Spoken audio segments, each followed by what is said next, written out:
Jésus lui dit, ne t'ai-je pas dit que si tu crois, tu auras la gloire, tu verras la gloire de Dieu.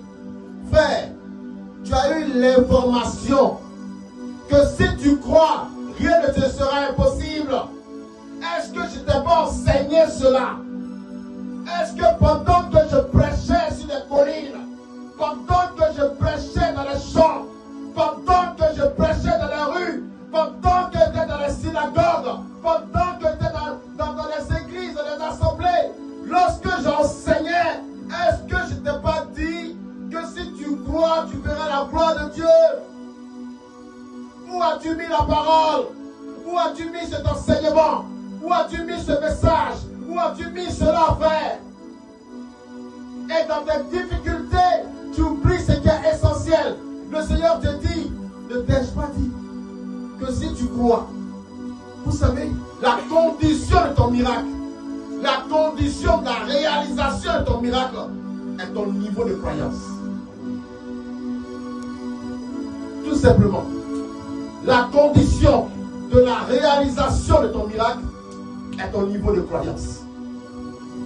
Ne t'ai-je pas dit que si tu crois, tu verras la gloire de Dieu? Elle croyait simplement à la guérison, mais pas à la résurrection.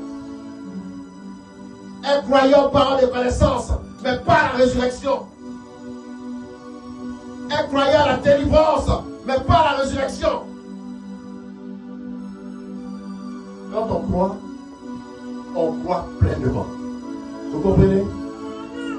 Ne t'ai-je pas dit ça? Moi, vers qui tu viens au quotidien, moi, vers qui tu viens prendre les messages et l'enseignement, est-ce que je ne t'ai pas dit que si tu crois, tu vas voir la gloire de Dieu? Est-ce que je ne t'ai pas dit cela?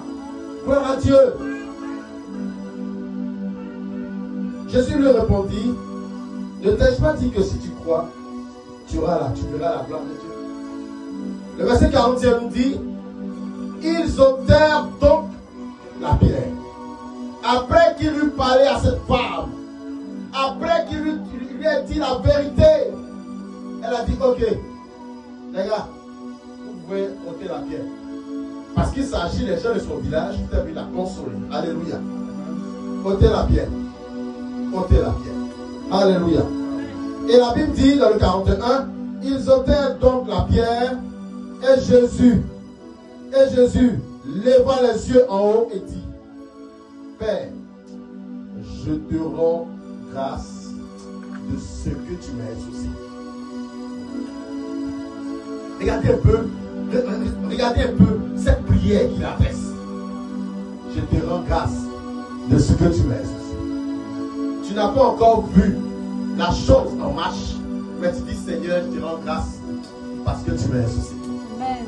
Pendant que tu es en train de le dire, le Seigneur est en train de réaliser ta prière. Alléluia. Amen. Il y a un niveau de prière. Et quand on fait, le Seigneur tient compte. Alléluia. Amen. Il y a une disposition de la prière. Et quand on se tient ainsi, le Seigneur se manifeste de façon instantanée.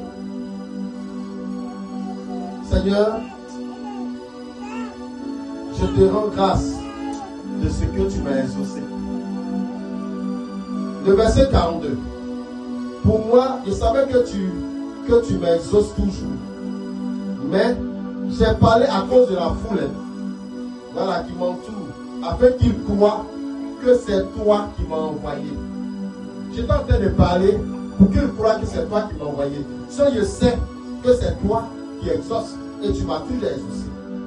Ayant dit cela, il cria d'une voix forte, Lazare, Lazare, sors. Gloire à Dieu. Lazare, sors. La Bible nous dit que les oreilles de Lazare étaient comment? Étaient pourries. Quand c'est pourri, ça ne fonctionne plus. Alléluia. Dis Lazare, sors maintenant. Avec vie, avec autorité. Et c'est Dieu qui a crié à Lazare, habite en toi. Il habite en toi. Il est temps que tu appelles ce qui est mort dans ta vie. Il est temps que tu ramènes cela à l'existence. Alléluia. Amen. Il parle que la résurrection résurrection vienne. Mais il faille que tu sois dans les conditions, dans les dispositions qu'il faut. Il faut croire à ton exaucement. Alléluia. Il faut croire à la puissance de ce Dieu-là. Tu comprends? Tu as vu plusieurs choses se traverser. Tu as vécu beaucoup de situations. Il y a eu des situations où tu te disais que tout était fini. Mais la main de l'Éternel est venue afin que cela soit en ta faveur. Gloire à Dieu. Et ce Dieu ne t'a pas oublié. Tu comprends? Il a petit maintenant en toi. Celui qui a crié à Lazare, celui qui a crié à celui qui était mort, ça fait 4 jours, il est maintenant en toi. Il est temps que tu te réveilles.